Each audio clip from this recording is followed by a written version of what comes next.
علیکم ورحمۃ اللہ وبرکاتہ۔ آل انفارمیشن ڈیسک میں خوش آمدید کہتے ہیں آپ کو۔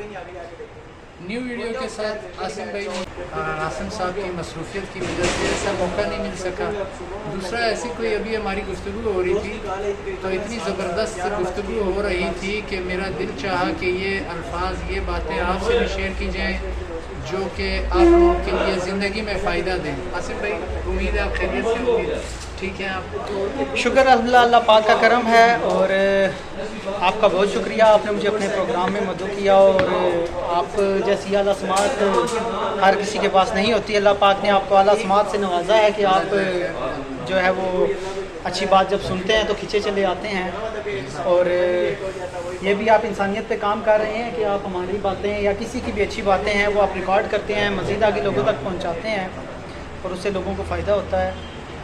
تو بات وہی جو میں کر رہا تھا کہ موجودہ دور میں اور اس وقت میں زندگی جو ہم گزارتے ہیں،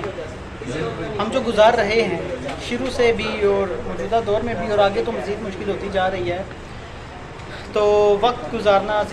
زندگی کے بیسیکلی دو تین پہلو جو میں نے بیان کیے ہیں کہ ایک ہوتا ہے زندگی جینا، ایک ہوتا ہے زندگی گزارنا، اور ایک ہوتا ہے بس زندہ رہنا، زندگی میں بس رہنا، موجود رہنا۔ تو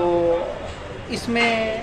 مختلف پہلوؤں کی جب تشریح میں ہم جاتے ہیں تو گھنٹوں کی بات نکل جاتی ہے، اور آپ کے پروگرام کا وقت تو کیونکہ قلیل ہوتا ہے تو ہم اس کو پھر کلوز کریں گے، وائنڈ اپ کریں گے بات کو، کہ ہماری جو ترتیب ہوتی ہے زندگی گزارنے کی، زندگی جینے کی، یا زندگی میں رہنے کی، زندہ رہنے کی جو بھی ہماری ترتیب ہوتی ہے، وہ ہماری ترتیب کچھ اور ہوتی ہے۔ ہم جو چاہتے ہیں وہ کچھ اور ہے، جو رب چاہتا ہے وہ کچھ اور ہے، جو رب کے بندے چاہتے ہیں وہ کچھ اور ہے۔ اور اس ساری کشمکش میں انسان جو ہے وہ صرف ایک مورے کے طور پہ بس رہ جاتا ہے کہ وہ بس موجود ہے اور اس کے ساتھ ہو رہا ہے۔ ایک طرف سے رب کی ذات ہے جو اس کے ساتھ کر رہی ہے، ایک طرف سے رب کے بندے ہیں جو اس کے ساتھ کر رہے ہیں، ایک طرف وہ بندہ خود اپنی سوچ بھی لیے بیٹھا ہے کہ میں کیا چاہتا ہوں، وہ اس طرف سٹرگل کر رہا ہوتا ہے، اور بالآخر سب سے کامیاب تدبیر، سب سے کامیاب اسٹریٹجی اور سب سے بہترین وہ میرے رب کی ذات کی ہے، اور وہ اپنے بندے کو کبھی بھی اس کی ضرورت سے زیادہ اس پہ بوجھ نہیں ڈالتا۔ رب یہ چاہتا ہے کہ میں نے اپنے بندے پہ جو بوجھ ڈالا ہے وہ اس کو وہ ڈالتا ہی اتنا بوجھ ہے جو بندہ برداشت کر سکے، اور جب اس نے وہ بوجھ ڈالا ہے اور آپ اس کو برداشت کرتے ہیں تو آپ اگلا بوجھ اس سے زیادہ اٹھانے کے قابل ہو گئے ہیں۔ رب نے آپ پہ کرم کر دیا، اپنا آپ کو وہ بوجھ اٹھانے کے لائق قابل بنا دیا۔ لیکن اسی بات کا جو دوسرا رخ ہے، جب رب تعالیٰ نے آپ پہ بوجھ ڈال دیا اور آپ ٹوٹ گئے، نا امید ہو گئے، رو پڑے، تو آپ پہلے سے زیادہ کمزور ہو جاتے ہیں، آپ اگلا بوجھ اٹھانے کے لیے تیار ہی نہیں ہیں، اور آپ کو کمزور رب نے نہیں کیا، اس نے مضبوط کرنا چاہا، اس نے آپ کو سٹیبل بنانا چاہا، لیکن آپ اپنے اندر کے انسان سے مر گئے، آپ نے خود کو خود مضبوط نہیں کیا، اس نے آپ کو مضبوط کرنا چاہا۔ تو جب اس بات کا ہم نچوڑ نکالیں گے اور اس بات کا جو عطر ہوگا وہ یہ ہوگا کہ رب کی رضا میں راضی رہیں۔ رب نے جو اسٹریٹجی بنائی ہے، رب نے جو مصیبت بھیجی ہے، جو پریشانی بھیجی ہے، وہ آپ کو سکھانے کے لیے بھیجی ہے، اس میں سے آپ جب سیکھ جائیں گے اگلی پریشانی کے لیے آپ تیار ہوں گے۔ ہمارے ایک استاد ہیں عدنان خان صاحب، ان کی اکثر باتیں مجھے بڑی پسند آتی ہیں، جس طرح آپ میرے پاس آ جاتے ہیں میں ان کے پاس سیکھنے کے لیے چلا جاتا ہوں، تو ان کے یہ الفاظ تھے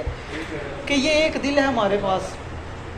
ہم پھر کہتے ہیں ہائے میرا دل ٹوٹ گیا، ہائے یہ ہو گیا، وہ ہو گیا، میں پھنس گیا، مر گیا، کٹ گیا، وڑ گیا، رل گیا، کچھ بھی نہیں ہوا، ایک دل ہے نا تمہارے پاس،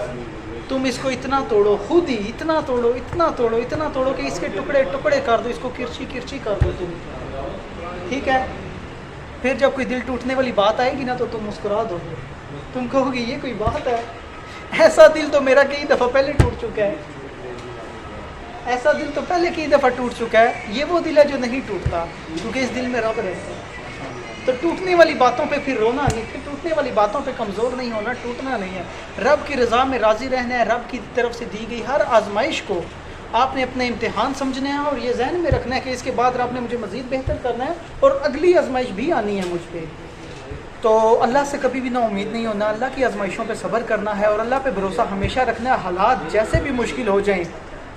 حالات جیسے بھی مشکل ہو جائیں، خدا را کسی غیر اللہ سے امید، کسی غیر اللہ سے